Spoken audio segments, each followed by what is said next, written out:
stupid for a wise man. For know it all like yourself, you should have known that I should have covered our tracks. Hey man, you thought it stupid for a wise man. Go ahead and try me, go ahead and try me, go ahead and try me, go ahead and try me. 3 boys, double bass, guitar.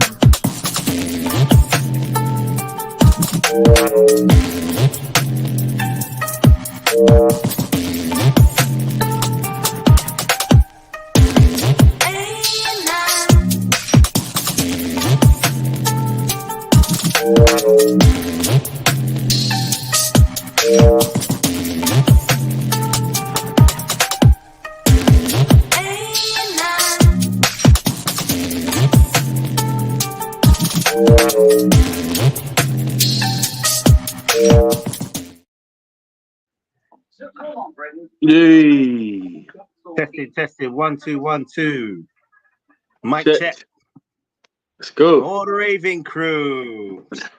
And we're back. Don't trip, baby. Don't trip, baby. Okay, well, the intro's already done. Cool, but welcome back to Don't Trip, football podcast for grown people, grown opinions, debating. We might sound like we're arguing, but we're definitely not. That's just talking loudly. All right, and I'm your host, JR. Let me introduce the rest of the team. We've got man like Trimmer or Trimzini. Yep. Man like Cairo. What's good? All right, and it was his birthday, so we're going to sing for him. And we got man like Tiny the G. Yes, Yeah. and then we got man like Kerry representing. All right, cool. So first things first, all right? We're going to take you through what we're going to be discussing on the show. We're going to be going through a few things. So we're going to go through the topics for today. So first up, we're going to do a Premier League roundup. So we're going to go through the results of this weekend and the very first weekend in the Premier League roundup. So that'll be then. And then next up, we'll be looking at the window so far. So all the transfers in and out, any exciting ones. And then next up, we'll be discussing Chelsea. All right, and there's a reason behind that, because they are connected to the transfers, seeing as they've signed about 5,000 players. And then after, has the magic gone from football? All right, so we're really going to delve a bit deep into it, look into some aspects of why that might be gone, and then we're going to look at end of season predictions based on what we've seen so far, based on the transfer window. How do we think it's going to end up? Cool. So let's start off with the Premier League roundup. How did this weekend look at? Bearing in mind, we do have a match that is going on at the moment, but we'll look at the current roundup so far. So Manchester Red 1, Fulham 0, Ipswich Town 0, Liverpool 2, Arsenal 2, Wolves 0, Everton 0, Brighton Hove Albion 3, Newcastle United 1, Southampton 0, Nottingham Forest 1, Bournemouth 1, Brentford 2, Crystal Palace 1, West Ham United 1, and Aston Villa 2, and Chelsea 0, and Manchester City 2. Okay, so that was the roundup for this week. So do we want to talk about these games before we move on to anything else about the transfer? Because no, let's move on. Don't worry about it. Let's move on.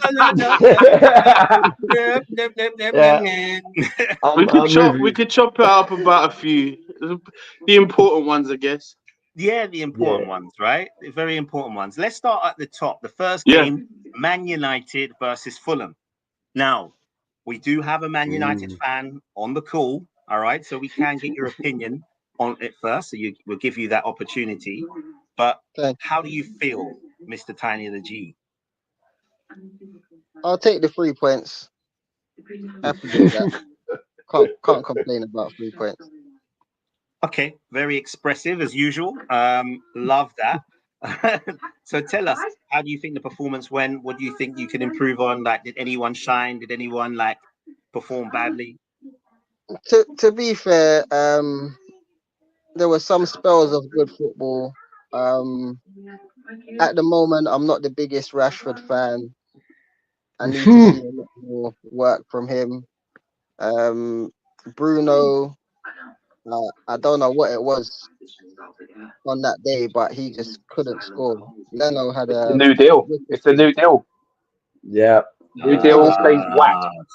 the chances that I saw him missing was, but let's see how the season pans out, and he does put in a lot of work. So But I mean, hopefully, in all fairness, he's false nine. Like, are you going to judge him based on that? no. I'm just saying the chances that were missed. Rashford had one that he played to Garnacho. The pass was a bit under for me, but we got 3 points. Then we move in it. Sorry, Tony. Can we talk about Garnacho's miss? Oh, Yeah, that's the one that If we Rashford got, played for. what? you're putting That's that, miss you're of the putting that on season. Rashford. He's putting on That has got to Rashford. be miss of the season already. I think it's a bit of because it was a bit of a soft ball, man. He needed a bit more Don't make it on it, easy but for him. still should have finished. Yeah, definitely. But so far, probably miss of the season so far. That's not going to be beaten. Definitely Well, not. Well, with you would you hope not. Jackson playing for your team, I'm sure there's a possibility.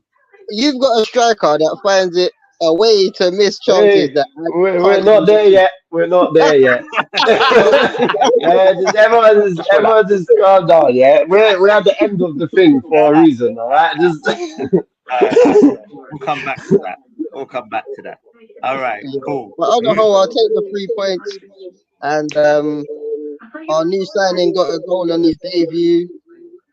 Yeah. oh yeah, good finish. Definite Good finish. finish. Yeah. A Good finish. decent goal as Hope, well. hope, yeah. Instinctive. It was an instinctive goal. Nice. Yeah. So that's another positive to take from the game. And I can kind of see a way of play that we want to do now in terms of passing the ball out from the back, playing little triangles, and if they need to do the long ball, we already know Anana's passing is ridiculous. Should Maguire be worried with? Say that again, sorry, Cal. Should Maguire be worried with the lit and that Mazarat, that new geezer? Because he kind of Yeah, played alright the other night, I thought. yeah, Oh definitely. yeah. But to be fair to Maguire, I think last season he done very well, and he just got to keep trying to put in them performances when he gets the opportunity. We have a Wait, lot. Trim, is this all being recorded? Because Tiny chatting nonsense. Because last season he didn't say that. Hold on. No. The season It before, I is said Maguire. recorded. No. Okay, so He's Last fully There's season, gonna be accountable right receipts. now. the There's gonna season be before receipts. last, Maguire was terrible. But last season, Fully accountable right now. Okay, yeah. I'm glad you got that, yeah. The season before last, Maguire was terrible. But last season, he redeemed himself for me. Yeah. I think Maguire was good the other day. Every time they clipped the ball, he just won his duel, and it just meant that you guys had possession every single time. Yeah, and He didn't lose he's any good of at. his battles. That's what he's good at, winning them aerial duels and stuff like that. So if he sticks to what he's good at, I think he can be a big part of the season. I think he's a good player. Just I don't think it could be that hard. He sometimes he just makes things look so difficult. When he was at Leicester, that wasn't happening to him. I don't know what the difference is, to be fair. There was no pressure. You're at Old Trafford in front of 80,000 people. Leicester, you're in front of 15. It's a big difference. I think Terry, also, the mad thing for me is when he first got to United, he was all right. Yeah.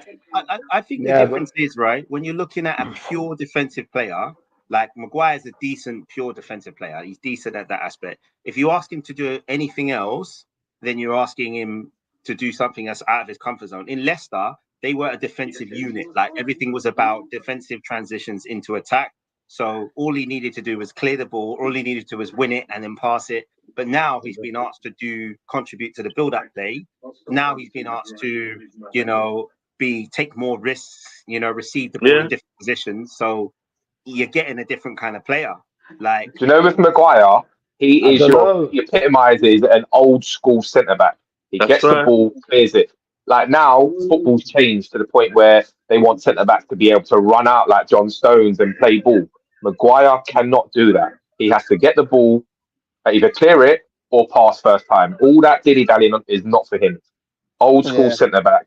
Get rid of it. With respect to Maguire, and adjust. Maguire can pass the ball. Like, it's the dribbling and carrying the ball that he's not amazing with, right? But if you ask him to do certain things like attack the box late, he's going to do that amazingly. If you're going to win the ball in the air, he's going to do that amazingly. Make the last 6 tackles, he's going to do that. But if you're going to ask him to mark a tricky winger, if you're going to ask him to with a lot of movement, it's going to be different because he's not that mobile. That's why I think De Ligt offers that mobility that Maguire doesn't. And the only thing that Maguire really has above him is experience and probably just an understanding of the team and the way that English football is. Does he learn off De Ligt, do you think? So De Ligt's a lot younger. I think both people can learn off each other. 100%. Yeah. De Ligt is it sounds mad, but he's almost like a veteran player. He's been playing first team football since about 17, 18, and he was captain at like 18 years old. So it's like he's played a lot of games in his career already at a young age. And I feel like that's kind of where football's going anyway. Yeah. But for him, he's had a few he's been around forever, he's been around for a long time. So they're thinking they've signed an experienced centre back. They don't want him to be having to learn and stuff. They've more signed him so that Lenny Euro is learning of him now, or is learning off Maguire. They're looking at him as another piece of the puzzle, as in you're an established player. People know you. No one has to worry about you. Come in and do your job. But what's interesting about De Ligt, right? If you look at his career, he's never really managed to nail a position. Why is that? Like Maguire has nailed a position more than De Ligt, right? De Ligt. All right, put your hands down. The Maguire's nailed a position more than De Ligt. Like Maguire has been that guy for Man United, even though he might not have meant to have been, but he's been that guy up until last season. De Ligt has gone from Ajax to Juve, didn't hold it down. Went from Bayern, didn't hold it down. Why is that? Like, why is it that now, like, he's meant to be that guy? Why? Like, what is missing about De Ligt, do you think? And then we'll kind of move on, just because I know we're dilly-dallying. Yeah, I was thinking this is around the roundup. I think De Ligt's problem is his mobility. I think he's very similar to Maguire. I don't think he's not the most agile of defenders. He might be slightly better on the ball because of like the Dutch upbringing and how they play. But in terms of moving, and he's a very, very big unit. So I think it's a very similar profile of player, in my opinion. So then segueing into the next team, Liverpool, you've got Van Dijk, right? Me? So Van Dijk is a big lad, right? But maybe it's because he doesn't have the same trim as Van Dijk that he can't apply himself. Van Dijk. Like obviously Van Dijk, we're gonna go to Mr. Trimmer, the Liverpool supporter in the room. All right. Yeah. Bless.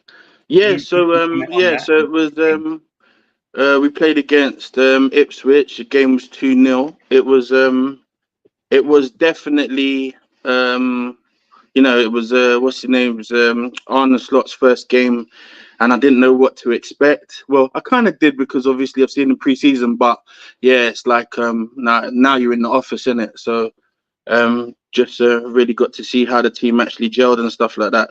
The first half was very techie. I felt it kind of reminded me more like a FA Cup tie.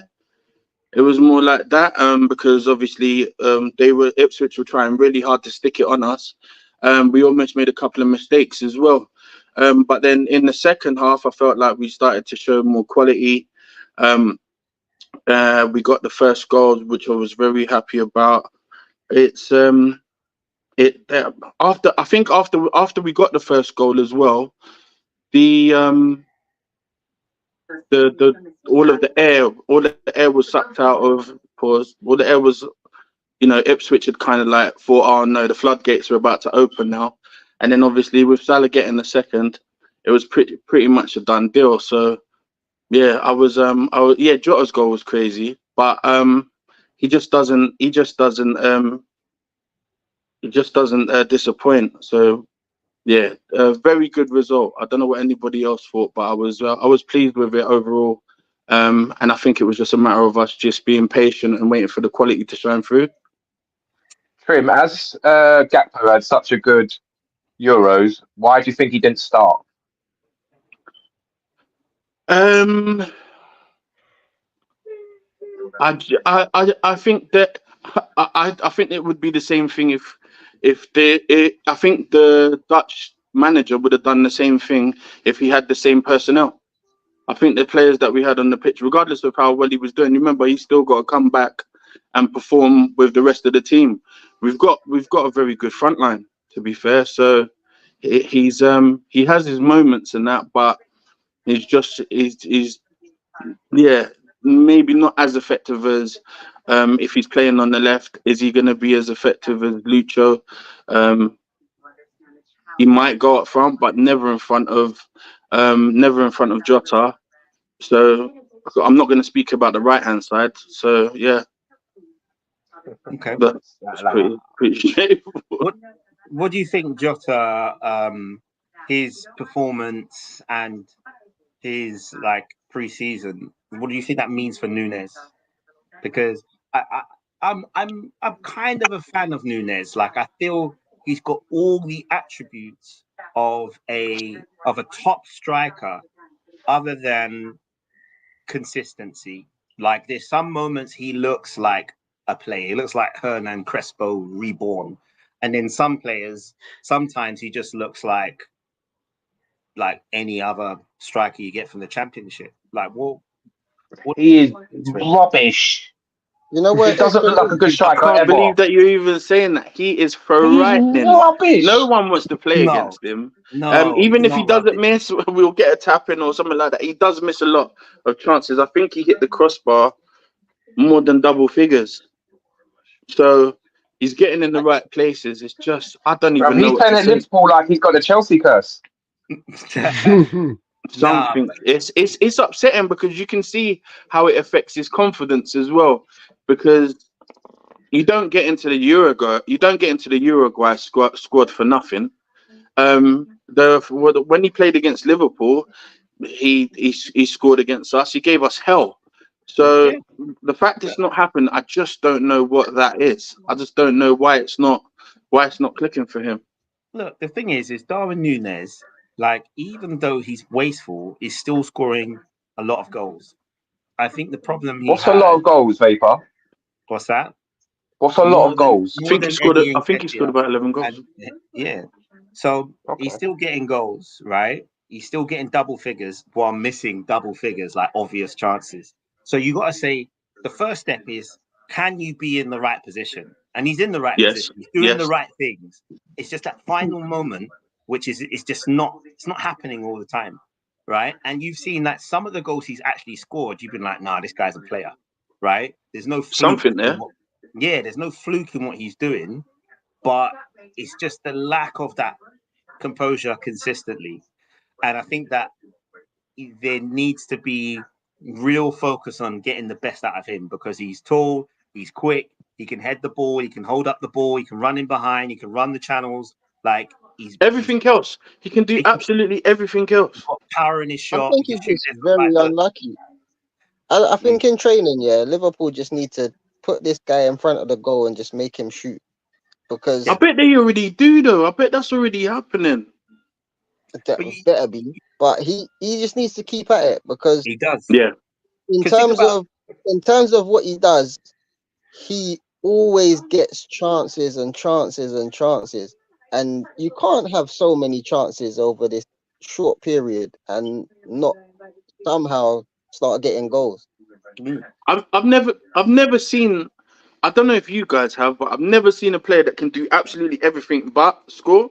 Yeah. Forlan from Man United back in the day. Yeah, fair enough. Yeah. Exactly. Timo Same, Werner at so ain't they Chelsea. from the same spot? Tino Werner. Yeah, Aren't they, they're from Yeah, they're Uruguay. brethren. yeah. Man. Must be a Yeah. Uruguay He scored thing. against Liverpool. Fucking hell, man. Yeah. No, but Forlan was to the point where the Man United players were like, let's just get the ball to him so he can put it in there. No, that's crazy. All So, right. so with, What's with next? Liverpool in mind, the final Yeah. thing is we've spent a lot of time. You've had a good result. You're looking okay. Do you need anything else? Because I still feel we need a replacement for Salah. And when I say that, not if he goes, because he made it quite well. I believe that Salah doesn't go anywhere this season. I'm pretty sure of that. Whether he signs an extension, I don't know. But we definitely need someone on the right hand side because we've got more than enough personnel on the left. So we definitely need to have someone, if not as good, which is hard, but something close or someone that can learn from him and be able to then, when he does decide to depart, be able to take over the mantle. So yeah, Okay. I think that's. But I'd like another striker as well, and obviously the most important one is the six. We're struggling with the six. Okay. Gravenberch had Well, a good game. he did have a He good game. played well, but I don't know whether that's gonna be proper midfielders might be able to unlock that. Cool. Well, I'm going to come back to that when we talk about transfers in a bit. But we're going to move on to the next game of importance, which was the mighty, gracious, amazing Arsenal. Arsenal. Really? Yeah, I'm not. Did you say important? No favoritism at all. Oh, You said wow. all types of stuff. No favoritism. So Arsenal won 2-0. I'm going to wrap it up quickly. For me, it was a relatively enjoyable game. I think what I would say, in all fairness to Wolves, you can kind of see that Wolves are a decent squad, decent team. Yeah. They're lacking a bit of quality in certain areas, but they're a decent team. They're not easy to beat, but you can find a way. And I feel kind of sorry for them because I don't think they've signed a replacement for a direct replacement for a key player that they sold was Pedro Neto. Which we'll go onto. They did Max Kilman, who was arguably their best defender, but their replacement was actually quite good, even though he tried to choke one of my players, which I'm not a fan of. I didn't understand what was going there. But other than that, I thought like he's a decent replacement. I think Arsenal showed signs of their continuing from where they left off. We gave him a couple of chances, but obviously it's the start of the new season. But I was happy with it. You know, Saka scored, my boy, and Havertz scored, which is good. Probably trying to tell Edu not to buy another striker. I still believe we should. But overall, happy. Overall happy. Like ideally you want to score some more, but overall happy. And yeah, that's about it. That's all I really have to say. About that. Do you feel that Arsenal had the game in their grasps? Because there was a part of the game where it kind of went. I was like, if Wolves scored, this whole game could change, and it looked like it didn't look like the control was there. Well, I didn't think it was as comfortable as it should have been. I genuinely thought when I looked at that you guys were playing Wolves, even though they are a good side. I did feel like Arsenal should have had a more comfortable ride. I didn't think that they were going to cause you any grief or anything. Yeah, I think that partly is because the last game we slapped them before, and I think as well, like the difference as well is that Wolves, and I was listening to the commentary, like Gary Neal was going to make a point that they're going to be difficult to beat, which they were. I think there was parts of the game when they started to get a bit of control, move the ball around, but they didn't really give us too much to worry about. Like they had a couple chances, and the most worrying chance was the chance they had in the first half, which was a great save from Raya. But other than that, I didn't really feel like I thought they were growing into the game, but I didn't feel like, oh my days, that chance should have gone in or it could have gone in. But it just felt like they were growing into the game. They were moving the ball around. We didn't have possession. But now with Arsenal, personally, I'm comfortable with my team not being in possession. I feel like we're very difficult to break down. And I feel like we've got defenders that can do a job and cover each other. In saying that, I feel like we were a different team when Timber came on, which is nice to see him come back. That's when it changed. You could see he offers something different. Zinchenko is a good overall player, but defensively, sometimes I'm a bit worried. I think he's another one that's nicked a living. Just like Nunes, he nicked a living. He can't play football to save his life. Who's Zinchenko? How has he played for Man City and Arsenal? He is rubbish, man. Wow. He is so dead. The passion and the venom. The aggression. Well, what He's is vulnerable. Defensively, ouch. But football going forward, when he's inverted, he's dangerous, man. You know, he's a midfielder. He's not a fullback. Yeah, but he's the thing is, centre midfielder. I think. They just he is. They done this. The classic Pep thing is to put your midfielder at left back, and that's what he did to Zinchenko. He's always been a midfielder. He only plays midfield for Ukraine. He's always played left back for Pep and for Arsenal. He never plays midfield. And when he plays at left back, he can. He's a player that likes the ball. And typically, you don't have a left back that just likes the ball. You want a left back that is creating chances going forward and trying to do overlaps, etc., etc. But he likes the ball at his feet. But it just means that we can build up on both sides. We build up from our left back if we're on the left side, and we build up through Odegaard if we're on the right side. And that's what we try to do. And his passing is excellent. It's just when you have a tricky winger against him, they can outmuscle him. They can be direct. Definitely weak link. That's problem. That's a problem. And the only thing is you'd say there's probably about 3 times a season he gets found out. But generally, he handles himself. Like he does all right. Do you know what I mean? So at the start of the game, did you not think, oh fuck, well, you know, Zinchenko is playing? Because Timber was available. He had a good pre-season, and Timber is obviously coming back from a long-term injury. Can't risk it. They said that he even missed training because they said they didn't want to overload. It was just a bit of pressure on his thing. So cool. I don't see that. Calafiori's there and he can play that position, but he's new, and he's only been training with the team properly. He played in the Emirates Cup and came on for about 15 minutes. So you just ease him into the game, really.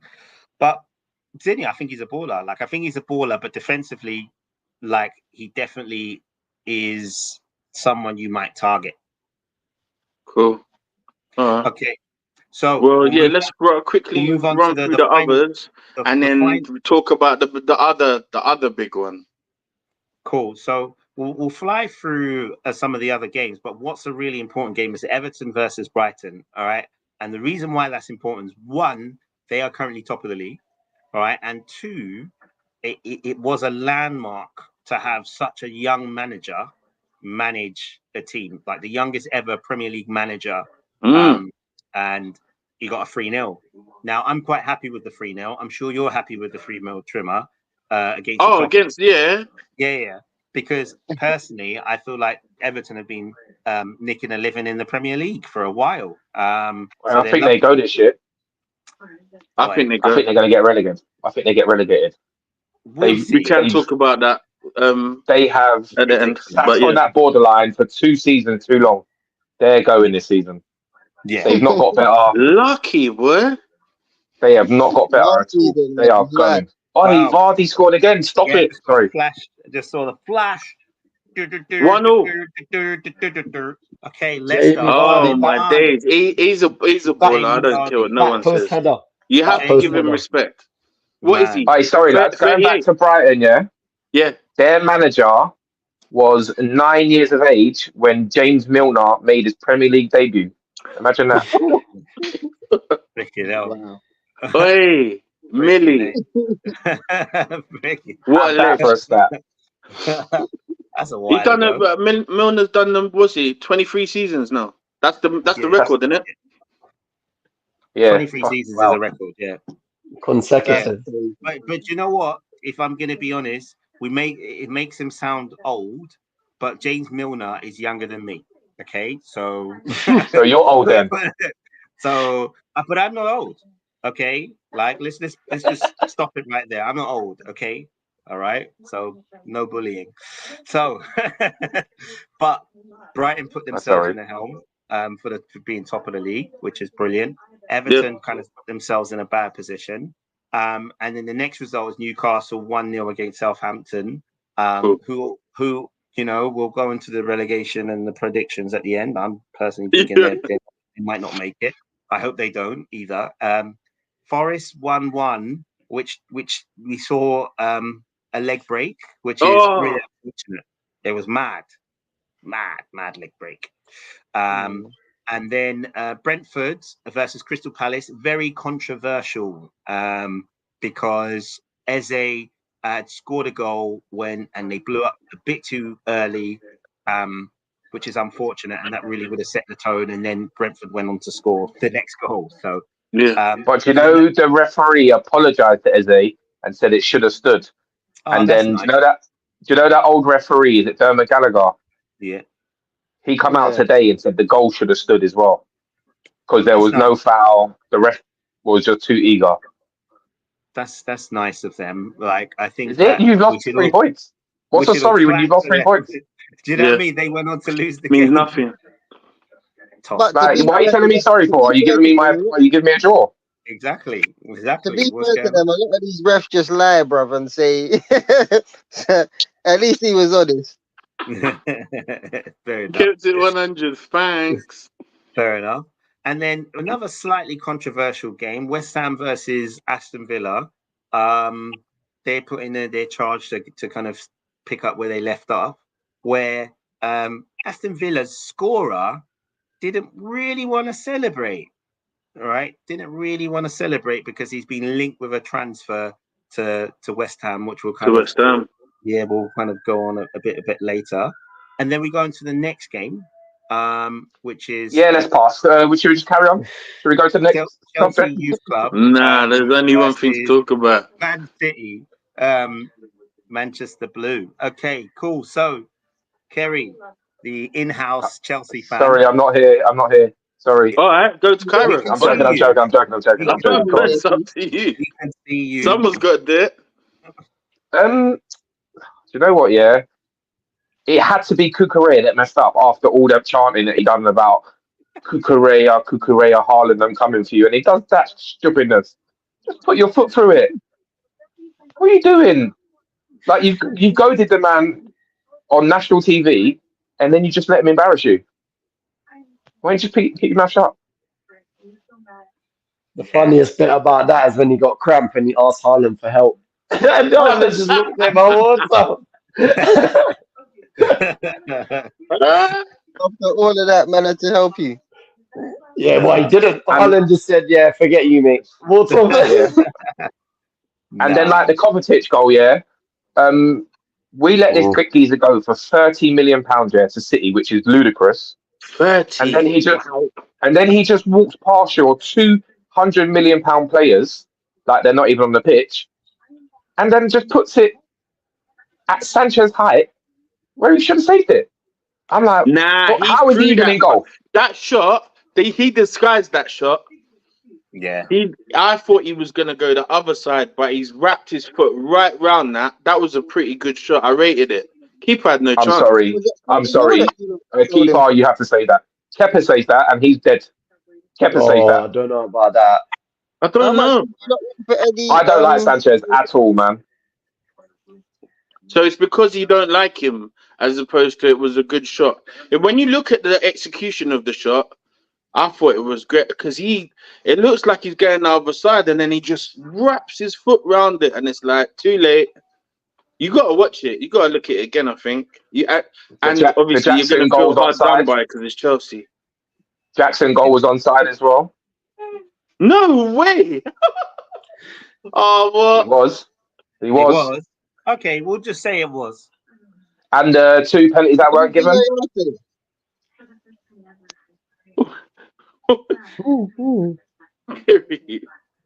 What about the Kai, was Jackson offside? I don't care about Jackson. It's getting spicy, baby. This might be the second time because he should not be playing in the Premier League. Wait. He should not be playing in the Premier League. Period. Jackson or Nunes then? Yeah, Nunes all day long. Jackson. Jackson, what? Yeah. Can't believe it. He should. I don't know why he didn't. How he wasn't under no pressure. It wasn't nothing. What was he thinking? I don't know what he was thinking about when he was. Yeah. No, Chelsea. Chelsea have their own stuff going on. Yeah. Tiny would score them goals, and he's got 2 left feet. Okay, cool. Do you know what? All right. So enough of the digs. Leave Tiny alone. Okay, he's got a condition. All right, leave him alone. All right. What condition's that, mate, pal? No fitness. Yeah. But what I'm saying is that segues into the next topic, Chelsea. Right.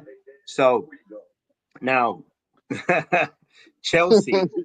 Big Blues. Chelsea. Now, for me, right, Chelsea is a very interesting team, right? Because on one way they're very successful, right? They've done a lot to get to where they are now, but now it feels like they're unraveling, and it doesn't feel like there's a clear direction. Now, at the moment, Chelsea, from what we understand, have a squad. What is it? Is it 43 players? 53. 43. That is bogus. That is bogus. Right? So bogus. Don't let the media fool you into thinking that these players are first team players. Half of those players are 18 years old. Maresca has also come out and said that he will train a 26-man squad, and the rest that are not in the squad is not his problem. That's the board problem. Yeah. Okay. And it's the media. It's a media thing. 45 players, yes, but some of them are under 18 players that have made it to the first team that are not going to play. They're going to be loaned. Okay. So cool. I'm not having, and then the signings that we bought that are 17 years old that have never played a game, that are clearly not going to play this season. They are not first team players. They're getting loaned out anyway, so they're not going to play for Chelsea. They're probably not ever going to see a match day squad. Let's go through the list of 23 people that weren't in the match day squad. 23. Yeah. Okay, and tell me how many of them are 18-year-old, okay?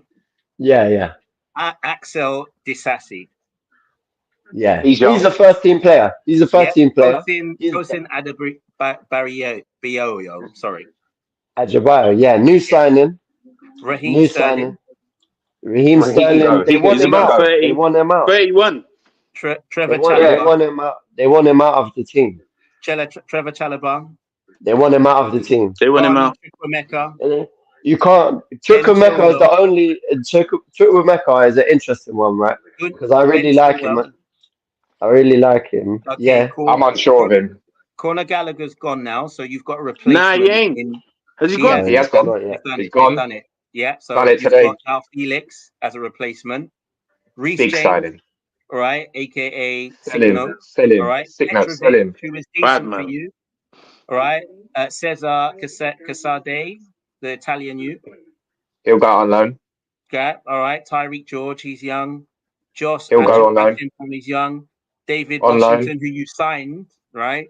Signed big money. He was 18 years old and has never played a Premier League game. I think he plays for the under-21s. I think he might be older. But anyway, And I've seen him play for the under-21s, and he's not that good. So I went in for a game to watch him, and I thought, this is the guy you lot paid money for. Anyway, I think they just bought him so that someone else would buy him, so they could sell him. Like 11-year contract. We'll have him. That's what they said. If we're Brazilian, we'll have him. All right. David, what's it? Amari Kellerman, young. Angelo Gabriel, young. Marcus Bettinelli, right? Keeper. We don't need 7 keepers. Yeah. Lucas Bergstrom. I saw you bought him recently. Another goalie. No, he's a goalie. He's an academy goalkeeper. Yeah, but all right, cool. Kepa. He's out. They want him out. Yeah, it's all good wanting him out, but he's still there. Bashir, Humphreys, young. Tino. He's going to Burnley. Young. Broya. Want him out.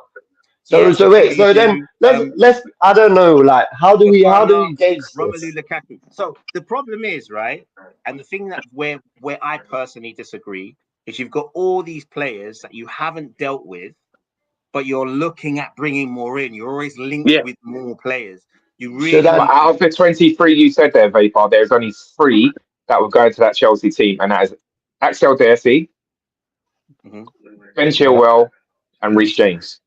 So and 2 goalkeepers, and 2. Not the new centre back, not the new goalkeeper, not the coffee. We need one of the goalkeepers, and Tosin, maybe, but I don't think he plays over. Okay, cool. So I don't think he plays over Fofana and Colwill. Cool. So you've got about, just say 18. Wait, Tosin Adrabayo was on the bench, by the way.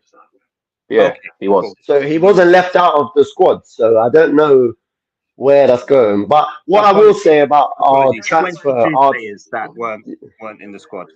And 7 of them are not meant to be in the squad because they are trying to make them leave the club. So it's just like so there's no difference because so how I see it is we can see that there's a Ivan Toney saga, right? And at the moment Brentford are trying to get him out of the club. He wasn't involved in the matchday squad. That's the exact same thing that we're doing. We're doing it on a bigger scale, Ivan Toney is 1 person, not 23. But continue. Exactly, and we're doing it on a very bigger scale. I understand that. The only difference is Chelsea is in a situation where they are trying to do stuff for business. So, for example, you speak about a player like David Washington. He's not that good. I've seen him play a couple times, under 21 games, and I think there's other under 21 players that are strikers that play and are better. The only difference is I don't believe personally that my club is looking at these players and going, they are going to play for Chelsea. What I think they're doing is buying young talent at 18 years old and having the hope that they can loan them out and then just sell them on for more money that they bought them for. And it's that simple. It's just a business thing. So we speak about, for example, Jordi Petrovic, right? Jordi Petrovic had a very good season for us in goal. He may not play another game for Chelsea. Reason why? We bought him for cheap, unknown player from MLS. He had a season in goal. We didn't think he was going to be for Chelsea, but he had a season in goal, done decent. His valuation has gone up. Okay, can we get rid of him? Yeah. Do we see him as the future Chelsea goalkeeper? No, because we probably want someone more high profile. But we're going to get more than what we paid for. Goodbye. You've done your service. See you later. That's our policy. I agree, but the problem with that policy is you've got how long? We got 12 days until the end of the transfer, and you've got 20 odd players that you're still trying to get rid of, and there's players you want to bring on, and you can't literally have your salary swelling like that. There's some that can go down, like about 7 or 8 of those players can just go to the under 21s. But 4 of them have gone on to transfer to pretty much today. Lukaku to Napoli, Humphreys to Burnley, Gallagher's gone to Atletico Madrid. So it's all in the process. So that's another salary. The salary thing is very interesting as well, right? Because we speak about these players as if they're on big money, but the whole salary structure at Chelsea is very incentive based, and it's very based on how much they play and how much they actually score, or they get bonuses. So, for example, the only big players that are big problem to the salary is Lukaku, because he's on about 300,000. Sterling's on about 300,000, and I think Chilwell's on about. Chilwell's, I think he's maybe about 200,000.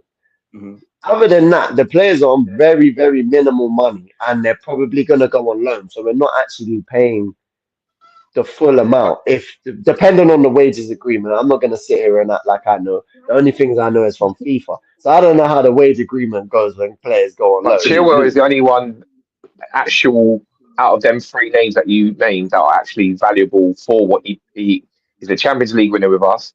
He's done everything with us. So Chilwell is the only one that justifies the 200 bags that he's on. Okay, Lukaku doesn't. It's neither here nor there about, you know, whether the players are staying or they're going or whatever they're worth. But how do you think that they're handling this scenario? Because it just feels a bit like a mess. It feels like no other club is going through a scenario where they have a swelling squad, that they have just a load of people in it. Everyone has people they want to get rid of. Like that's a fact in every squad. But it just feels like Chelsea just are swelling and they're also still looking.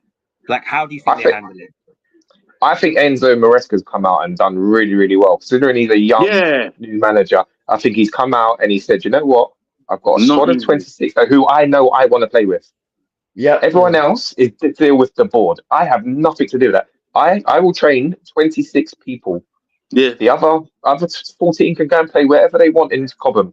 They are not part of my plan. Bye. That's mad, bro. That's and then what it does, it then opens up by the train tracks. That's mad. It now opens up nonsense like Sterling representatives coming out saying, "Oh, that was mad." Go. See you later. Now you just opened your door up. Someone will buy you. See you later. Get your 330k off our books. Yeah, he was linked to Juve, wasn't he? I don't know how far that went, but he was linked. So, but the only problem with that was a bad move. There's difficult things, right? There's things in football that are difficult, and if you're on 325 grand a week and you hardly play any games, and there's no money in Europe anymore as there was before because the money's all here. So who in the right mind is going to pay £325 or euros a week to Sterling, and he hasn't played football? And then even if he takes a wage cut, there Saudi you go. Could, maybe. That's is that going to happen now? How realistic is that now? How realistic is Sterling wanting to, the whole point of the Chelsea thing was the convenience. He's a London boy.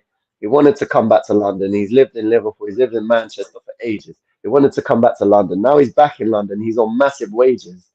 I think he's got another 3 years of his deal. You might just sit down and go, I'm old. I've done all I need to do in football. I can just sit here now. And that's why they want to get Chelsea him out. I think Chelsea would allow that. Well, they don't have a choice. For Lukaku for 10 years. But I don't know, but Chelsea have given out these death row contracts. That's why the death row contracts are going to fuck you up in the end. Sorry, my language, right? But the point is you have these long contracts with players that you're trying to spread out the cost, right? But when you have a problem, it becomes difficult to get rid, and that's the challenge.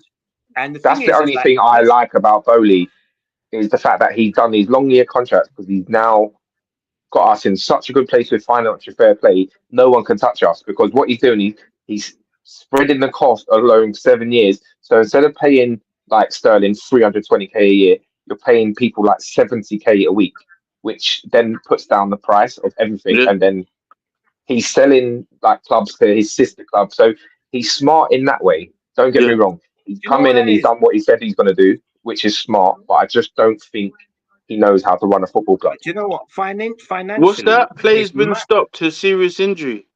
Who's it's Bentancur. Sorry to cut us, but Bentancur. What did he do? I have no idea, but he's on a stretcher right now, and he's got gas. Stretcher. Okay, how many? What's the game on? What minutes is the game on right now? About 76-ish. Okay. I reckon I'm a bit behind, but yeah. Okay, cool. But then also what Cairo said as well, like they bring players in, like Madueke, yeah. Last season, I thought, other than Palmer, he was one of our better players, yeah. He ain't playing this season because obviously we bought Pedro Neto and now João Felix. You will get £16 million for Madueke easily. One season, Easily. one season of good play, Easily. and we bought him for 30. Smart. He's got that English Double tax. bubble. He can. Double. If we get 60 mil for him, they don't care. They're like, That's the he thing. doesn't mean anything to us. That's it. If that's the problem. That is it. If because you know the thing is players like clubs are looking at marquee signings, right? And 60 million for most clubs is like a marquee signing. Now you have to find a club for him that can afford him and that need a Madueke. For me, Newcastle. I think you need to use Madueke because he was performing for at least another season, and he needs to look like he's trying to eclipse some of your already existing players to justify that figure. Because if you look at Does he get in front of? Right, I'll give you an example of who is a 60 million pound player at the moment, right, or 60 or 70 million pound player, and that's Anthony Gordon, right, and he starts all the time. All the time. He's got his call up, he's scoring goals, he's doing that, but he's 60, 70 million. Do you play 60, 70 million for Madueke? I don't know. So wait, so if a player, if a club came in for Anthony Gordon today, for example, Chelsea, because we'll spend, all right? Yeah. Chelsea going for Anthony Gordon for 60 mil. You think Newcastle are letting him go? Absolutely not. His valuation is way higher. And that's just football. Because the business is getting everything. So a player like Noni Madueke could be 60 mil because a player like Anthony Gordon is probably going to be about 90. Let's be realistic. Because if Chelsea put in a bid today for 60 million, Anthony Gordon, Newcastle are rejecting it. They'll reject it. Yeah. They would laugh at it. They will laugh at it. Let's go into the transfers then. We'll move off of Chelsea, but we can look at the transfers as well. All right. So, funny enough, Liverpool, you've been linked with Anthony Gordon. How much was it worth? I think that you were mentioning the number. The number was, I think it was 60 to 70, but I think it was 65, 70 mil. Was the number that was being thrown about. So for me, 65, 70 million, it makes sense for a starter, for the main guy. Yeah, to open negotiations, to even realize that Liverpool was serious about him. But I think as well that was the reasoning behind that as well, is that we didn't know what was going on with Barcelona and Lucho. Yeah, Ain't Gordon Everton through and through though? Ain't he born and bred in Everton? Yeah. I don't know about that. He left Everton. He left them at the first available opportunity. but you got to think to yourself as well about how many Everton players did Liverpool sign. We've had players that supported Liverpool before. Like what's his name? Matt Manaman, wasn't it? You've got one now. But even though he was there as a kid and that, was not Jamie Carragher? Was he Liverpool supporter? Yeah, Jamie Carragher's Everton fan. Yeah, and you got Nick one Barmby right now. Played for Everton. Number 66 is a boyhood Everton fan, isn't he? So yeah, Trent's a boyhood Everton fan. So I sneaky. I think Go sing happy birthday to you, boy.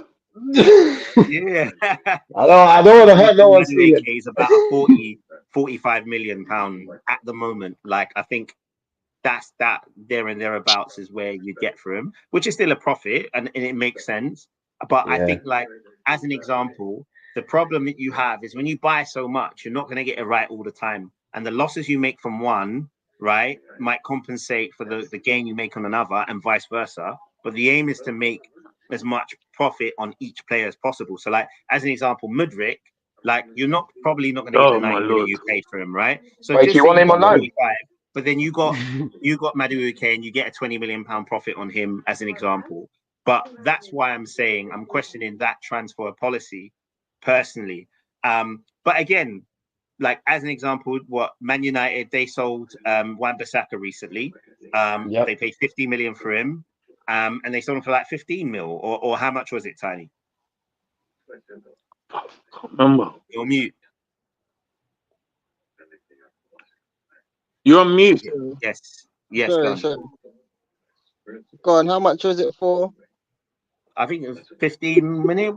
How much was it? 15 million? It was low. Wan-Bissaka. 15, yeah, 15. Are you not listening to this whole podcast? What are you doing, bro? Wake up. He's like, I'm on a podcast.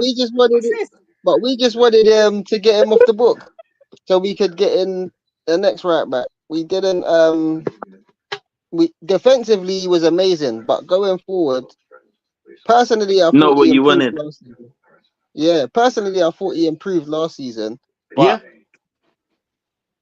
it must not be what the manager. He didn't play the whole season though, did he? Nah, he had an injury spell. But when he came back, when he got back from injury, personally, I thought he was doing very well going forward. And I think he's unlucky, man. Defensively, we all know he was always reliable. Like if you need, he'll do what you need. He'll do well, West Ham. He will do well. I would have kept him personally. Lopetegui is going to do well, West Ham. Yeah, I'm not a fan of Wan-Bissaka. I don't think that in the modern game you can just do one thing. And I think Harry Maguire is an example of that.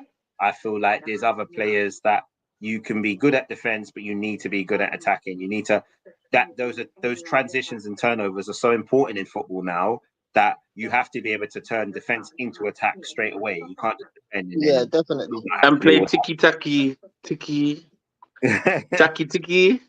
I mean, I lived my whole life off that defense. Like straight, get rid of it. It works. Don't worry. Yeah, at the level you know play, what? It has to. For me, you need a mix. I'll take that. That's fine. For me, you need a mix. You can have one defender that's no nonsense, and the other one that's a baller. Yeah, but you had two of them. You see definitely, right, why players are being sold and why players are being kept because of just the style of play. Like realistically, when you look at Onana, you bought Onana because he plays from the back, right? Not just simply because he's a great goalkeeper. The style of play will contribute to the transfer. Like we need a player that's going to do that. Like if you look at how coaches and managers look at the whole picture, it's like the first phase of play is the goalkeeper. So I need a goalkeeper that can do the goalkeeping stuff, but also contribute to the attack. Be a baller. Do you think it's actually spoiling the game though? Well, I mean that's a different topic. It's not if it's a segue. Well, I did a couple transfers I want to just lean on before we segue. Okay, cool. Right. But I mean, in saying that, I think that it does impact the kind of play that you're going to get, and I think like you see it in the Euros, right? So the Euros, you looked at the Spain ballers, like they play from the back. Cucurella, right? For Chelsea, he looked decent at the end of the season, the start of the season. What the hell was he doing? But he looked decent. But when he's around other ballers and the way they played, it was just very difficult for teams to handle, like very difficult for teams to manage. And that's why you look at teams that have made certain signings and you think, okay, cool, you've made those signings specifically because of it. So as an Arsenal fan, like Eddie Nketiah, we're getting rid of him. Not because I don't think he can't score some goals, but if he isn't scoring goals, he doesn't contribute to the team. And that's how much do you lot want for him? What, 25 mil? Standing on business. So is that what you're saying? Is that if no 25 mil, Eddie stays? Listen, that's it. Do you know why? Because the thing is at the end of the day, is if we don't think the players met our valuation, then why are we selling? We don't. Can you sell him for 25 next season though? What's that? But where does he go? Where does he go and succeed? He's going on the Forest. And succeed. Mate, that's where he's linked with Nottingham Forest for 25 mil. Well, so you're telling me he plays over Chris Wood? What's that? Oh, did you see the misses of Chris Wood last season? But he scores. Yeah, he scores. Nketiah doesn't score. And you don't think Eddie won't score? In a team like Nottingham Forest, he'll score. A team like Arsenal, he won't because it's just too much. Well, we thought that about Callum Hudson-Odoi. He doesn't score. Yeah, but he's Forest a dead. He's a tricky winger. He's a tricky winger. Now, the thing is, he's very hopeful about these Arsenal things, isn't it? Mate, I'm not hopeful. All I've heard is so much positive from Arsenal. We're gonna get rid of Eddie for 25 mil. Listen, No, you need to worry about McTominay because that deal collapsed, fella. All right. So I don't mind. Who's McTominay? You know what? McNugget. McTominay is you thought you were he standing played. on business and you got left in the dark. Okay. All right. So McTominay's got his heart on his sleeve. Yeah, if he has to Scores play, goals. he's gonna play his heart out. If he goes, I'm cool with that because Fair. we're gonna get a decent P for him because he plays and he does his job. He does Unlike his job and Eddie, scores he goals. don't get no games, He bro. scores goals. yeah, because he's not the level that you need now. He's a utility player that can do a job for you, but he's not the level you need to push on to that next level. You need a different player, a different Yeah, kind definitely. of player. But at the moment, yeah, we need a squad, and while that squad's building, some players are gonna have to fill the gaps. Do you get me? Okay, cool. So Agreed. final things before we move on, right? Is who have you been linked with? All right, for all Everyone. the teams here, who you've been linked with? Okay, Chelsea, like we know you've been linked with everyone. Anyone that Arsenal's been linked with? João Felix. Oh, Arsenal's looking over there. Let's go grab him. Arsenal's looking there. Let's go grab him. You know, like oh my days, Arsenal's got a dog. We'll get a dog. Wait, like, that's hold on, You could have Mudryk, you know. You could have Are we Mudryk, man. we're not bigging up anything that Arsenal do, by the way. Let's just leave that there. Sure, but Yeah. all right, cool. You see your new Arsenal are manager. very good at being second. Where was your new manager? Arsenal aren't very. Hold on, what did he say? Arsenal aren't what? Arsenal are very good at being second. Until you get over the line. Until What you was get, that? Bridesmaids. yeah, they're bridesmaids. Before Make it Leicester? look good. Where was your new manager before Leicester? I don't know. Man City. Why you copying our? Stop copying our homework, bro. Oh, he We're looks not like- bothered about Bro, he Arsenal. looks like Pep Guardiola's love child. So that's it. That's it. So who are you linked with, and you're actually like excited or hopeful or interested in? Everyone. Who? We are linked with everyone. What? So we're gonna. Well, we got Zhao. Like me personally, I love Zhao. I think he's a good player. I think he had an unlucky time at Chelsea, but he is a difference maker. Like his debut for Chelsea the first time, he was the best player on the pitch, and then he wanted to get sent off because he has that dirty side to his game where he will 2-foot someone or put a mad slide tackle in, and it's just fair enough. But at the end of the day, he's a player that can change a game of football, and if we can get, me personally, I just think Nicholas Jackson needs to come off the pitch. I don't know why they don't just play Nkunku up top and just go with a front four of Cole Palmer, Nkunku, João Felix, and Pedro Neto. Then we're talking. That is dangerous. Then we're talking. That front four is dangerous. But we're not going to do that because Nicholas Jackson's going to play. I don't know if we're going to get Osimhen in. Me personally, I don't think it's going to happen. I don't think we need too much. I think there's too much going on. I think you just have to play with Nkunku up front. I like the. You play Nkunku or Palmer up top, and Felix can play there as well. So Felix, João Felix and Nkunku can play false nine if we need them to.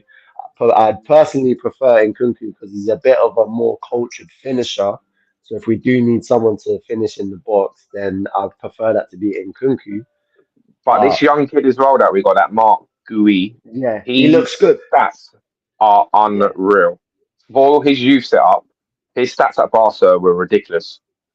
Yeah, they're saying he's a man in a child's body. Yeah, he is. So do you keep him or loan him? Oh, big save! I think we keep him. He's gonna get kept. He's gonna get kept. I think the fact that he was starting in pre-season and playing games just tells you that they rate him very highly. For example, that's a very big difference to him and David Washington, who we just signed and he hasn't played a game. Or he's and Datro Fofana, the same. A bunch, and Datro Fofana and all of these players. Whereas Mark Gui has come in and they're looking like they actually want to play him, looking like Maresca wants to actually use him. Defender. Sorry? Huh? Are you awake? No, I said, was Fofana that defender you lot got? No, we got another striker. We got all the Fofanas. You know what I mean? Like, Okay. there's other ones you don't know about. Chelsea's got like 1,000 players, bro. They got a lot of players. They got it's like a football supermarket. Yeah, Like bro, Lidl. when I looked at you lot transfer for Alice, I was like, bro, am I reading a book? Oh, but hold on a minute. You have spent more than us this season. Just saying. Yeah, but we didn't buy 1,000 players, bro. But you spent more than us. Just saying. So, Man United, who have you been linked with and who are you interested with? We've been linked with everyone. Every striker, every midfielder, every bloody defender. But what do you need? At the moment, Someone in that middle, definitely. I'm not sure with Man United, man, because we've just spent stupidly over the past how many years. Like, I'm at a stage myself where I don't trust the process, but I'm watching to see what happens. Wow. Hey, you got silverware, man. That's more than some. Yeah, silverware just sometimes covers the issues that are going just covers on. the cracks. And But you can play well and win nothing. Yeah, I heard that. I saw it last season, but It's Ten Hag part of the crack. Like, you don't have to do this. Couple seasons on the bounce now. yeah, I'm here. Oh, it's fine. It's fine. What happened? I'm happy to see some silverware, but personally, I'd like to see Man United kind of back to a style of play, back to actually winning some games. Like, what's the word I'm looking for? Convincingly. There we go, convincingly. Because right now, it's like we scrape through games. We might get the odd, even like But you've been doing that for 10 years, though. Games you should win. Games you think you should win, you're not winning. Yeah, but you've been doing that since Ferguson. Nah, but we've been doing better in the tougher games, the games that you'd expect us to not do so well in. Struggle with, Yeah, we City, play better. Liverpool. Yeah, so I don't know, man. It's just a weird one with United at the moment. Is Ten Hag the problem? Yeah, but I think I'm giving 10 this season to kind of make my mind up about him. I don't think I've seen enough from him in terms of the output of the team, and but I don't think he's had enough time. So I'm giving him this season. One more season, fair. Well, fair point. He won silverware. Fair That's what he's gonna say. That's what he's gonna say. To be fair to him as a manager, he's won something every season. So yeah, that's good.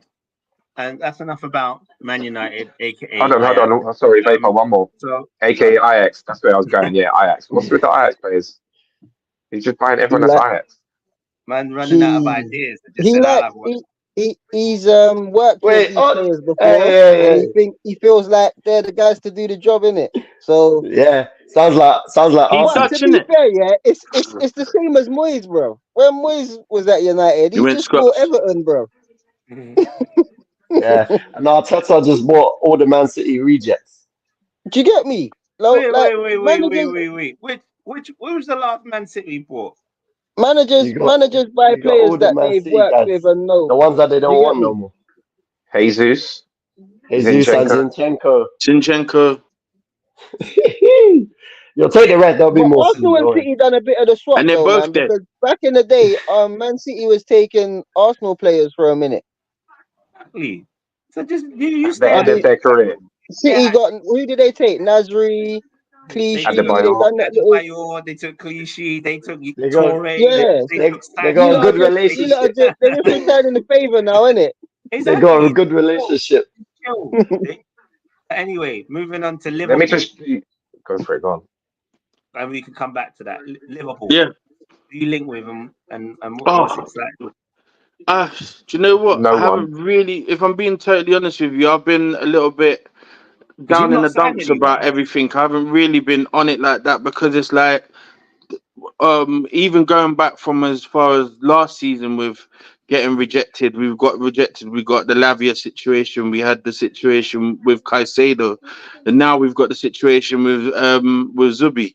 You get what I'm saying? It's just like, what? And then after all of that, like, you lot aren't working hard enough because you tried to sign a Georgian keeper. You get what I'm like? Really? And then there's these speculations about Gordon. Is he? Isn't he?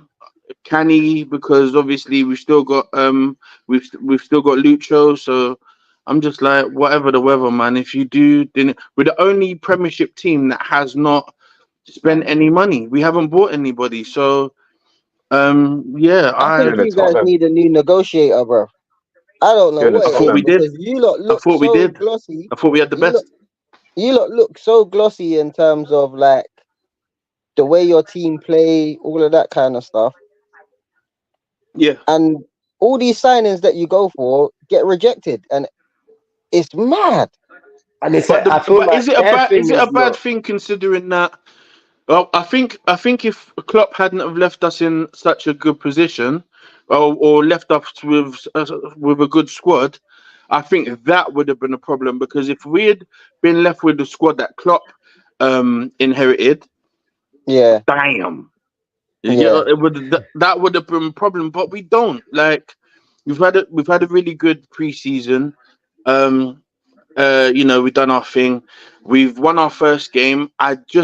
The only thing that really concerns me regarding Liverpool is what will Klopp do when things aren't going our way. How does he manage that? How does he, what's the I need to see. That's what makes the manager, when things aren't going quite right, and he can then be able to jig stuff around and all of that. So that's the bit I'm looking at. So I don't know whether it's the end of the world going another season without additions. I don't know. I really don't. So for me, we're not in dire straits. A lot of teams have strengthened, and I don't know whether those teams that have strengthened will finish above us. I think that's a valid point you just made there. Sorry, Kerry, you're going to say something. Go on. I'll say after. I was gonna say, do you think you're in a better position to challenge with exactly the same team? Do you feel like they will grow closer, they will get better at what it is they're doing, or do you feel like you're stagnant, or you've taken a step back? How do you feel? I think it's difficult because Arsenal have strengthened. I think it's difficult because no matter what, I believe that City are going to win the league. I'm just putting it out there from now.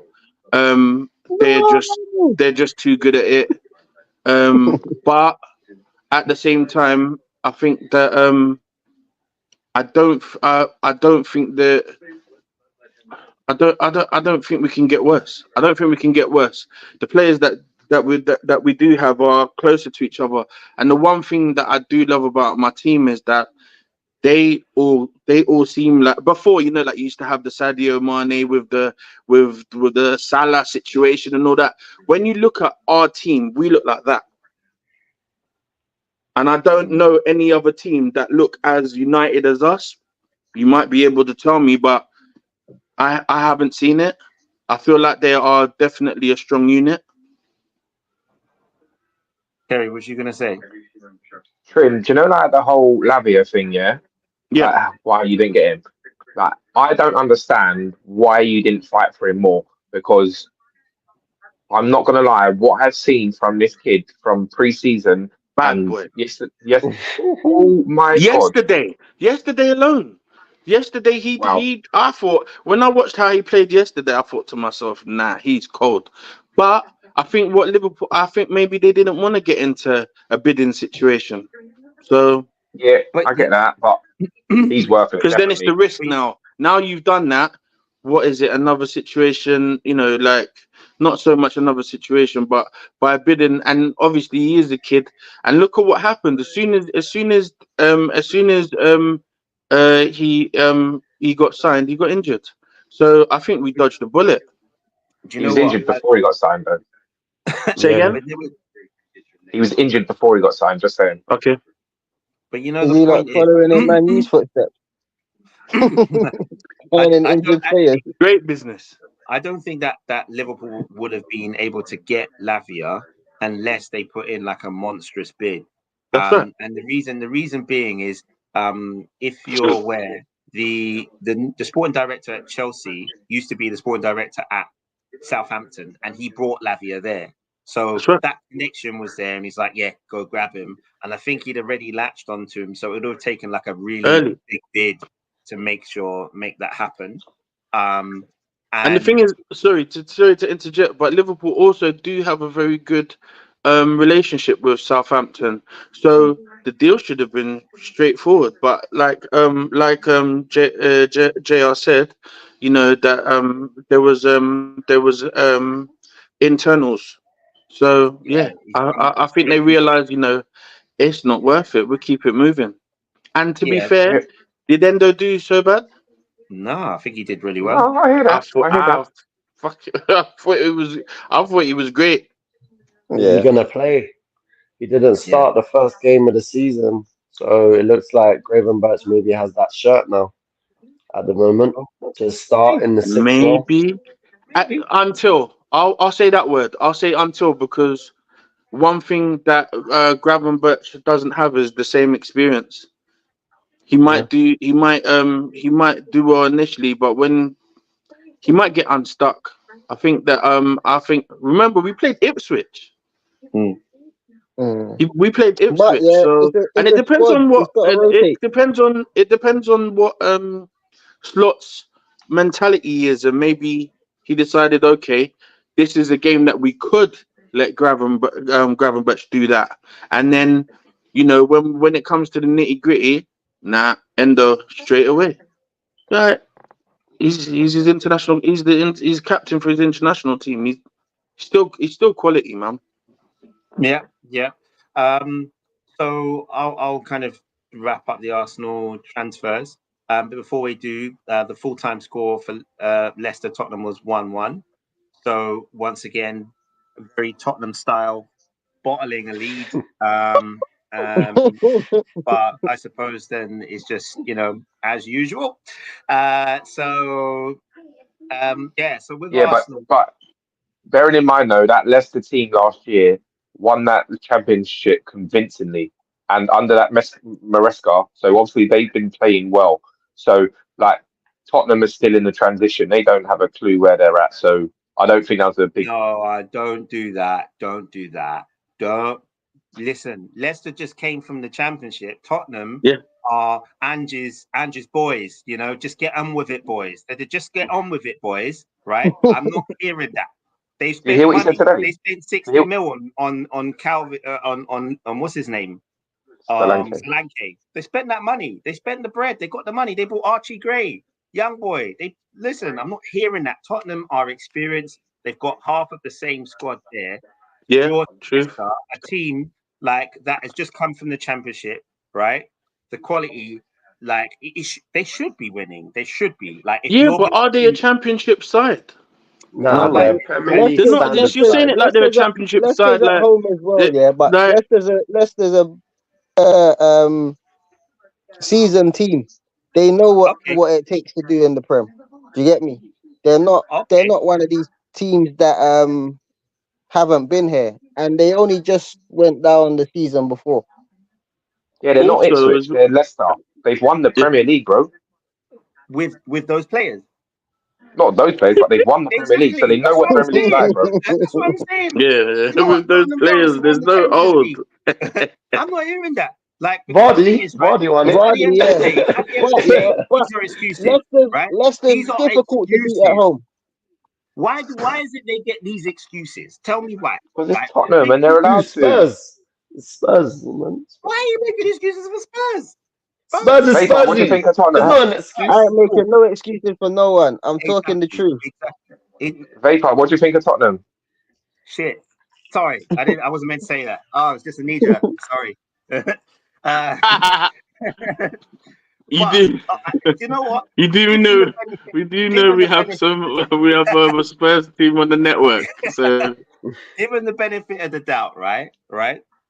what I'm saying is Spurs get a lot of leeway, right, to say, oh no, they're this and that. No, they need to be treated like any top 6, 8 team, because that's who they are. Like, they're trying to be that. They'll get critiqued, they'll get challenged. If you lost or drew to Ipswich, we'd have something to say. Like, it would be always be the same. Like, and like, it just has to be. Nah, okay, it's Ipswich. Cool, I hear that. But the thing is it's always like, who are you and who are they? Right? And if you're Tottenham and if you're challenging, you spent big money, you should be winning. That's the way it is. You should be winning. You're playing against definitely. So are we saying we're surprised that? Are we saying that we're surprised that Tottenham drew? No. No. I'm saying you shouldn't be making excuses for them. I said they bottled it, cool. And I was like, yeah, but this and that. No, I'm not. No, they did. No, you're not wrong, but I'm not surprised. If Arsenal drew to Leicester, you never hear the end of it. You never hear the end of it. Great day. You see what I'm saying? So that's why We don't better not go to Leicester, boy. Hey, there's gonna be receipts. Yeah, this is receipts indeed. Cheers. Yeah. Start this message. But anyway, so Arsenal, we haven't been linked with loads and loads of people this summer. There's been a few people that we've been consistently linked with, and I think Arsenal are kind of playing it smart. They're very we've been very kind of clear about who we wanted, and we've either gone in and then not been able to get in and then come out. So we linked with Nico Williams, and then it became quite apparent that we weren't going to get him. We've been linked with Gyökeres, who I think there's still potentially a chance, but we need to sell before we buy. And I think that's a very consistent theme about Arsenal. Like, we're not just we spent a lot last season, we're not gonna do that this season. A lot. We can only do it if we sell. And I think like we've got a relatively settled squad. Even like things like Ramsdale, I don't think we're forcing Ramsdale out. I think we kind of still rate him, but he knows that he's not in that pecking order. He has to have more ambition. He has to want to leave. He has to force his way out, because I don't think he is going to do that. I don't think he is. I think he loves being at Arsenal, but you lot are dissing him. But I think the other problem is that realistically, he's an England second goalkeeper. We paid 30-odd million. Only because of his domestic form. No, but what I mean is like he plays for England or is the second goalkeeper. You paid 30-odd million for him. We're not going to let him go on a cheap, right? He was our first team. We're not going to let him, and I think that also holds it back, because there needs to be a suitor for him, and there's not many obvious suitors for Ramsey. Yeah. So we're not going to force him. I'll take him. I want Sanchez. Chelsea take another goalkeeper.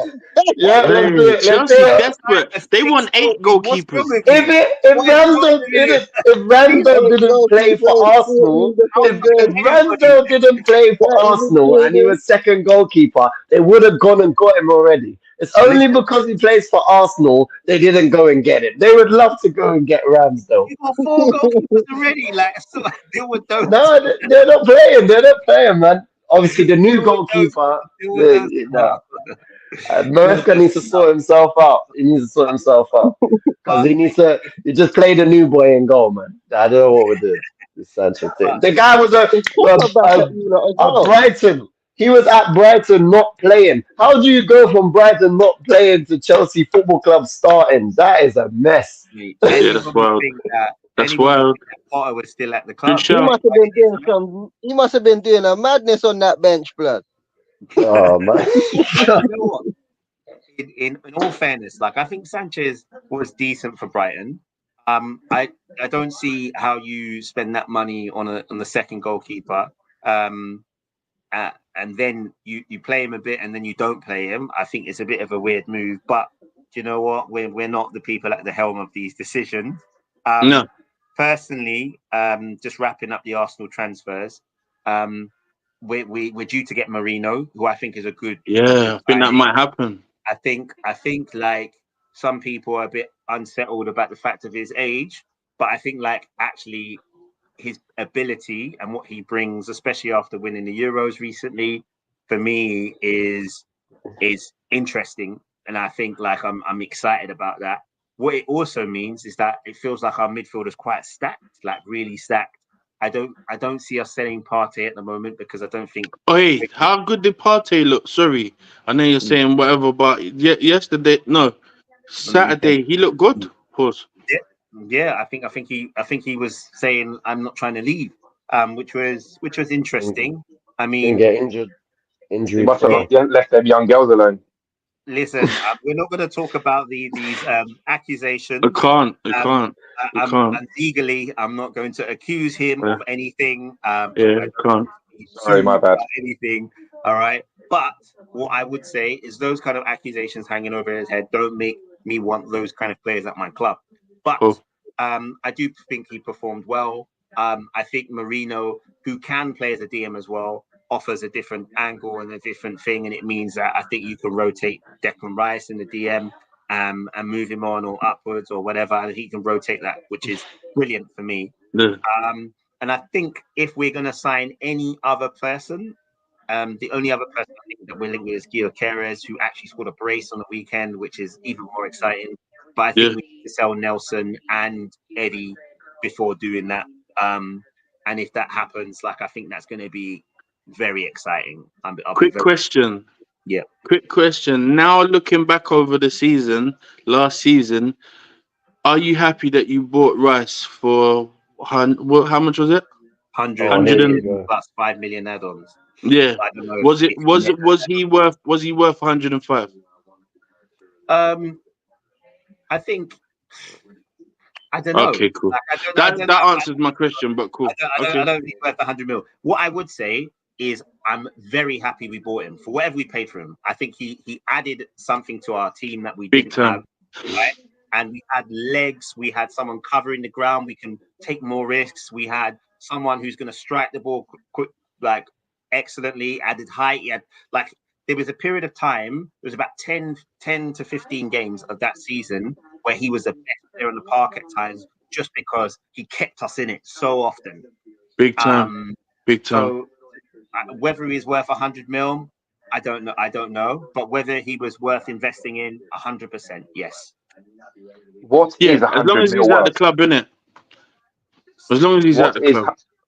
What is 100 mil worth, though? So again, that's always subjective, right? And I think, like, as an example, like we'll go to Enzo, right? Enzo was 100 million euros or 100 million pound, whatever it was, right? Yeah. 100, and he looked good at Benfica, and he hasn't at Chelsea. No, but initially when he came, he looked decent, right? When he first came, it's the players he's surrounded by. No, not really. He plays good in other teams. But I don't think he works. You pay, but the thing is, right? Is as an example, like a person is only worth the price you pay if they deliver, right? So whatever you paid for Fofana, Nico Jackson, this player, that player, is irrelevant if they're shit. Oh, sorry, must excuse my French again. But if they're rubbish, it doesn't matter. But when someone is scoring goals, when someone is making saves, making tackles, all these other things, it doesn't matter. Like it really don't matter. Like the thing is what's interesting is you asking me about the Rice price tag. Is that start of the season it was always a topic, but towards the end of the season it wasn't really a topic, just because he's performing well. Like our team is performing well, he's performing well. Not to say I still believe whether he's worth 100 mil or not, but the main thing is whatever you're paid for, whatever they pay for you, you should be playing well. Like you need to perform. Whether you got it for free or whatever, you need to perform. That's why even like Chalobah, you didn't pay anything for him, but you're trying to get rid of him because he's not performing at the standard you need. And that's it. He still probably was. Yeah, he probably was. That's the thing. They just don't care. It's business. This is business. I thought he was good. I never thought, not him. They don't care. They don't care. No, they don't care. It's what I said earlier. The policy is if you make money for us, you are gone.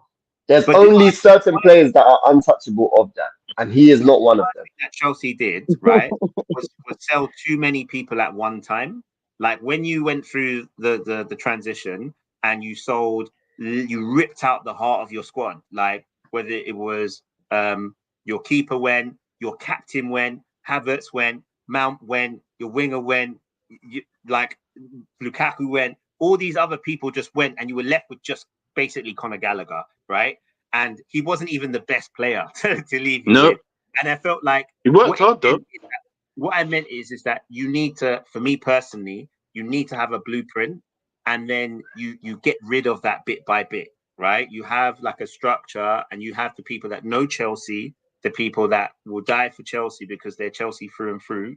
I think you should have kept at least one more season, personally, and then should have kept Thiago. That's what we should have done. Well, wow. Either way, you need to keep that route, and then you kind of build around it. But when you're starting again, there's all these players that are like not too sure. They're trying to prove themselves, but they're not gelling as a team. Whereas someone that's already as a team, that knows it, that's seen it through, I think that would have made a difference. I think you would have finished a lot higher if you'd have done that. Cool. But when we're talking about that, we'll kind of segue into the next part of the show, which is about the magic, right? Has football magic gone? And absolutely. I think absolutely that's been a topic. I think. Why, guys? Sorry. We've got to start with whoever said absolutely. So we'll let you talk in a second. But I think go to the left. You sent me something where we were talking about the magic, right? About the magic. The irony, though, is who was talking about it, and talking about tiki taka, and talking about and too much distance. And I'm like, you're just mad that you're not doing Route 1 football, right? And that was Sam Allardyce, right? But what would be interesting is to hear your lot's opinion on that. And as a coach, I love to hear opinions and thought processes on that. So, Cairo, was it you that said absolutely? Yeah, and me. Yeah, cool. We'll let you run with that. We can kind of be brief though. Time's short. But yeah, I think there's a lot. I think there's a lot that goes into it, right? And it's all about success. And when people started to see that the Spanish team and Pep Guardiola, that was the start of it. They started to play the tiki-taka style and all the variations of it that have come. Now you have maybe a generation or two of young players and a whole system of football which is set up to only pass the ball. Like,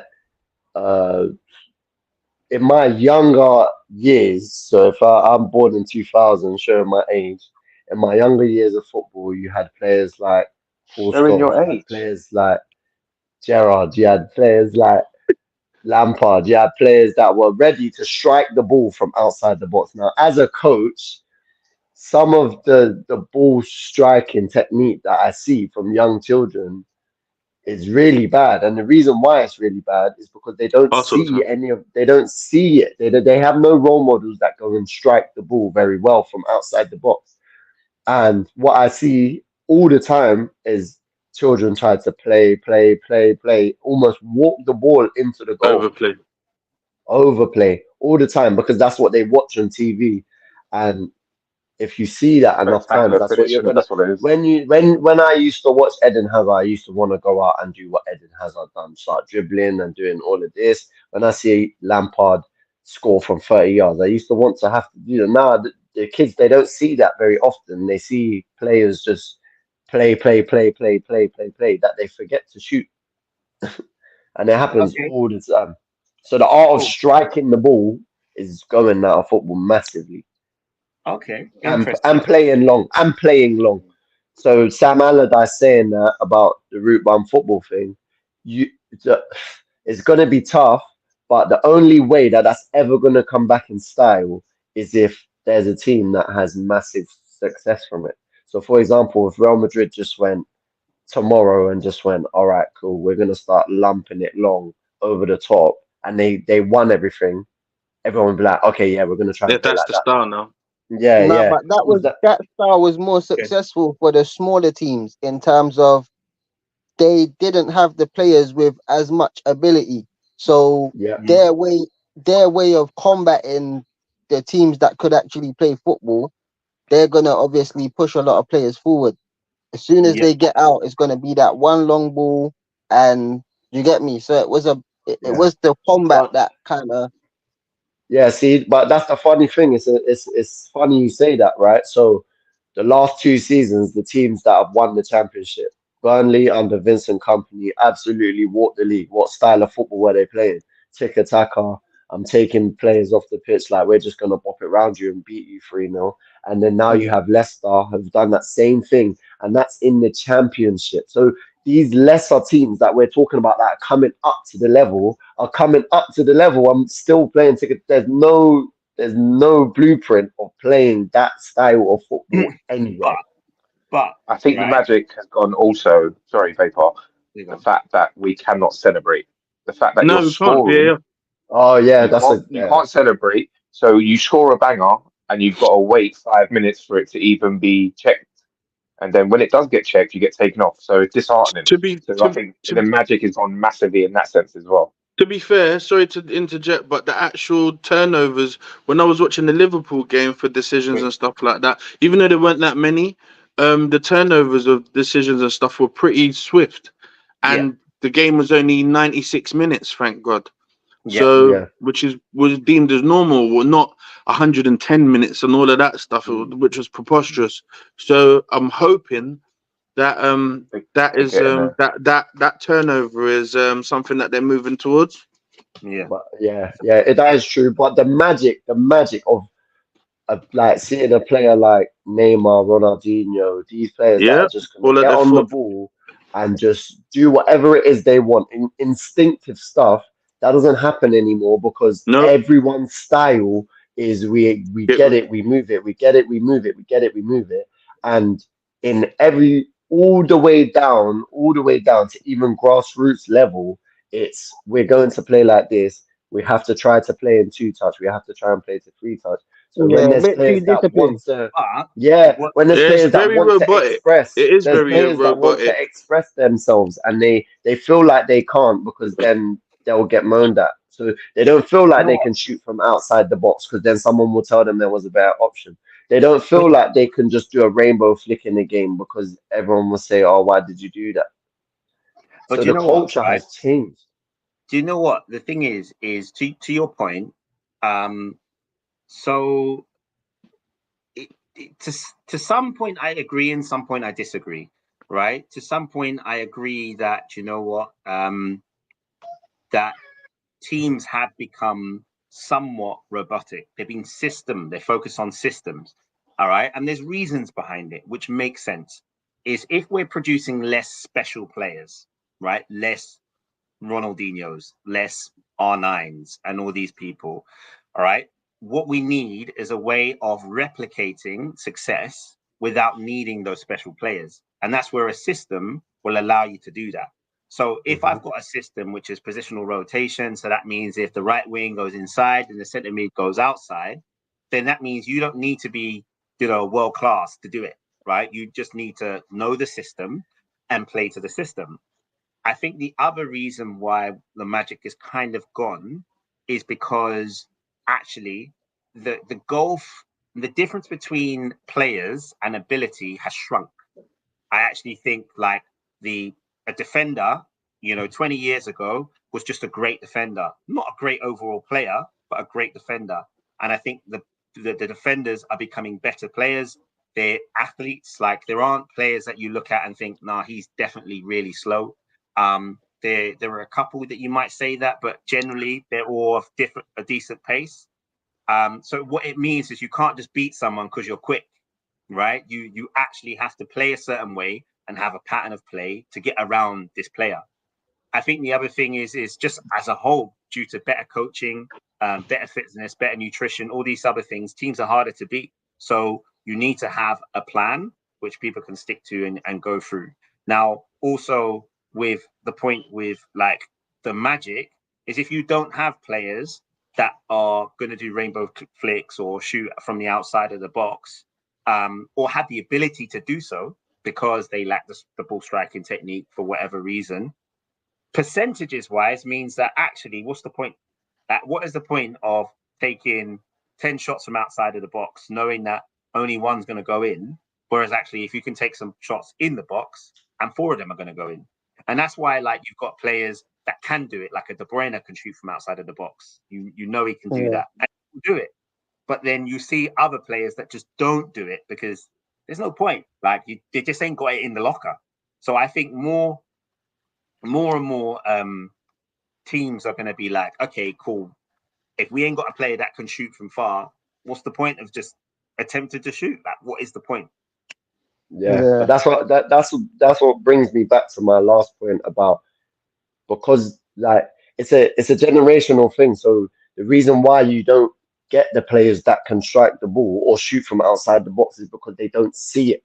They don't even see that as an option in their head. Like there's been numerous times where when I'm coaching, I say to them, "Why didn't you shoot?" And they're like, "Huh?" They're confused, as if why would I ever shoot? It's like, what you do, like, we want to score. Do you know what I mean? There's lots of times, and the amount of times that I reinforce that to my players just because of how I want them to play is hilarious. But it's almost as if, as a coach, guys, I think we're gonna have to try and wrap it up though. So as a coach, yeah, you've got a player. He's on the halfway line. He shoots, and there's better options. What do you say? it's difficult. It is difficult, but I'd rather have a player that has that, who wants to try something. Like I might say, okay, there's a better option. I probably will. I'm not going to lie and say that. I'm not going to say that. But I like the intent of them actually knowing, okay, I'm going to try something here. Mm. Do you get what I'm saying? Say, as an example, we talk about Magic, right? Now, I don't know Neymar and Ronaldinho personally, but I don't think they ever would have turned around and gone to their coach, "Can I do a rainbow flip?" Right? Now, that has happened to me last season. One of my players turned around to me. We was up quite big in the game. He was doing well. He turned to me and he said, "Can I do a rainbow flick?" I said, "If you have the right time and you have the right space, you can do it." The kid done a rainbow flick in the game and hit it on the half volley to the top corner. So it's the confidence of knowing that you can pull that off and then doing it, and then having the confidence from a coach that's saying, "Look, yeah, do that, but do it in the right area. Don't do it in our box. But if you're in the right time, in the right place, and you feel like you can do that, then do it. And if you make a mistake, that's okay too." Yeah, I understand that. I definitely understand that. Me personally, as a coach, I would definitely encourage expressing yourself in the final third, right? That is a brilliant place to do it. Pep famously said, like, it's my job to get them to the final third, and then it's their job to do whatever, to show their brilliance. So I agree to that extent. I think, we need to bring that back, and it will help with fans, etc., etc. But again, there's a lot on the line. So if you've got a system that's going to work, you're going to do the system. But I suppose 100%. That kind of, would you say? 100% agree. Yeah. If you've got a system that works, you're going to use the system. That's the same with Sam Allardyce. Like, it worked for him, so he did it. So I suppose that goes on to the next point and the final point, kind of wrapping up the predictions, the end of season predictions as we end the show. Who do you think the top 6 will be? And I'm going to write it down. And who do you think the bottom 3 will be after the first weekend of action? Okay, so we're going to start with Cairo. I'm going to go with Chelsea to win the league. No, I think. All right, let's start that again. All right. So... No, I think in no particular order, the teams that I do think will be up in and around Arsenal, City, Liverpool will definitely be thereabouts. It gets techie after that. I think, because a lot of people think I'm gonna go with, I think, Newcastle and Villa. Okay. And I think one more. Who do I think will nick it? Cool. I'm gonna say Chelsea, of course. Fair I think enough. we get it. Okay, I think we match it. All right, Trimzini. I think. Wait. You didn't give your bottom 3. Oh, my bottom three: Southampton, Nottingham Forest, and wow, promotions come up. I don't think the level's there. I'm gonna go with Everton. Okay, cool. Yeah. All right, Trimzini. Yeah, I think Man City. I think. Oh, this one's difficult. It's a mix-up between Liverpool and Arsenal, then Villa. Then I might not be favoured for this, but I think that Manchester United, Chelsea. Okay, cool. Bottom three. Bottom three, I think Southampton, Everton, and Forest. Okay. All right. Cool. Tiny. I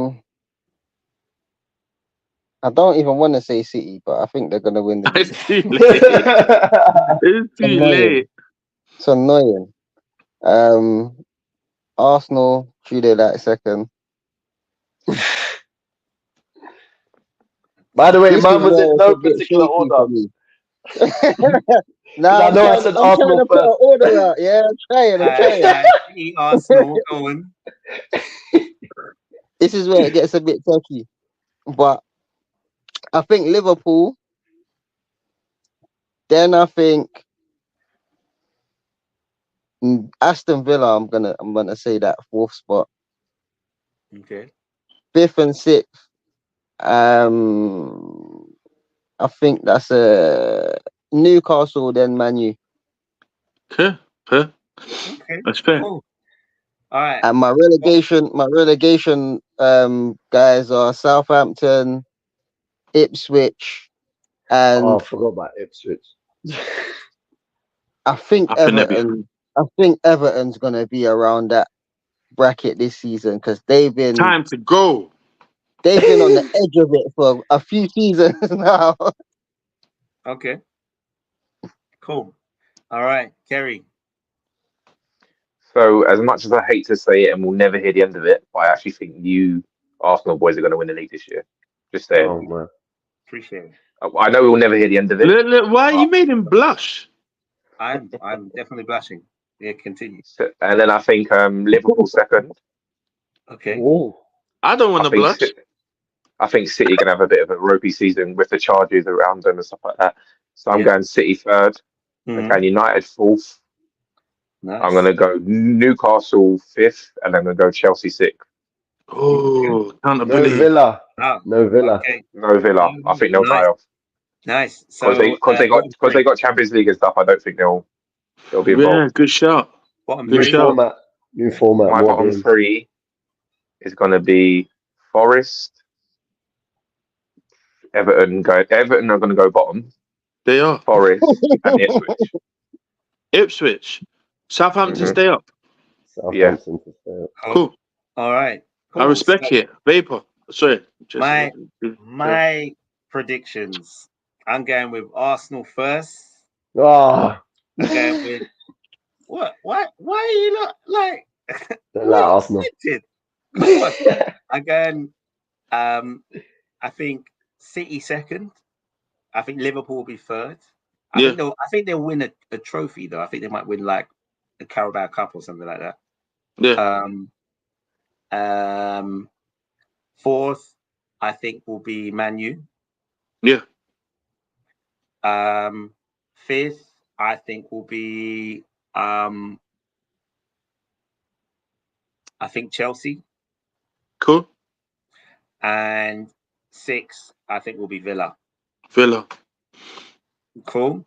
Bottom three, I think will be Southampton, Ipswich, and Everton. Cool. Cool. So I wrote that down. We're going to put it in the group as well. So we got that predictions. I wanna change Ipswich into my bottom three. No changes. No, can't do it. What I wanted to do as well, lads, very quickly, was I just wanted to shout out full-time sports network. Shouts out to, because we did have some entries on the YouTube as well. So shouts out to Yaba Fords as well, very good friend of mine. Thanks to everybody that viewed as well.